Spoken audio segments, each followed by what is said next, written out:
செங்கல்பட்டு மேற்கு மாவட்டம் பல்லாவரம் தனியார் மண்டபத்தில் தமிழ்நாடு தௌஹீத் ஜமாத் மற்றும் தாம்பரம் தலைமை அரசு பொது மருத்துவமனை இணைந்து வருகின்ற 77வது குடியரசு தின விழா முன்னிட்டு இரத்த தான முகாம் நடைபெற்றது.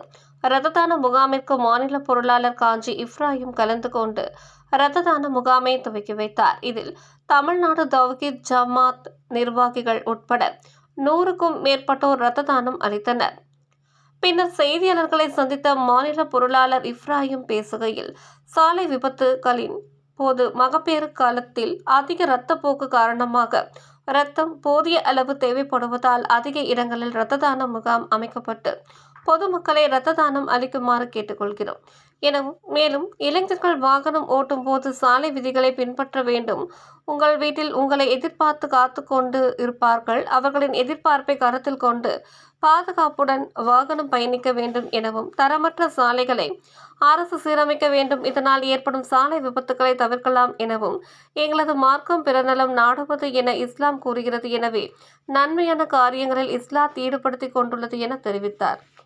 இந்திய குடியரசு தினத்தை முன்னிட்டு தற்போது இந்த முகாம்களை நாம் நடத்தி கொண்டிருக்கிறோம். இந்த முகாம்களில் நாம் சொல்லக்கூடிய தகவல்கள் என்னவென்றால், இளைஞர்களுக்கு நாம் வைக்கக்கூடிய கோரிக்கைகள், இன்று சாலையில் செல்லக்கூடிய வாகன ஓட்டிகள் இளைஞர்கள் அதிவேகமாக சாலைகளில் வாகனத்தை ஓட்டுவது மூலமாக பல விபத்துக்கள் ஏற்படுகிறது. இந்த விபத்துக்கள் மூலமாக பல உயிர்கள் அநியாயமாக பலியாகக்கூடிய ஒரு சூழலும் ஏற்படுகிறது. இளைஞர்கள் ஒன்றை மனதில் வைத்து கொண்டு வாகனத்தை இயக்குமாறு அன்போடு கேட்டுக்கொள்கிறோம். உங்களுடைய வீட்டில் உங்களுடைய குடும்பத்தார்கள் உங்களுக்காக எதிர்பார்த்து காத்து கொண்டிருக்கின்றார்கள். உங்களுடைய தேவை உங்களுடைய குடும்பத்திற்கும் உங்களுடைய சமுதாயத்துக்கும் அவசியமான ஒன்றாக இருக்கிறது.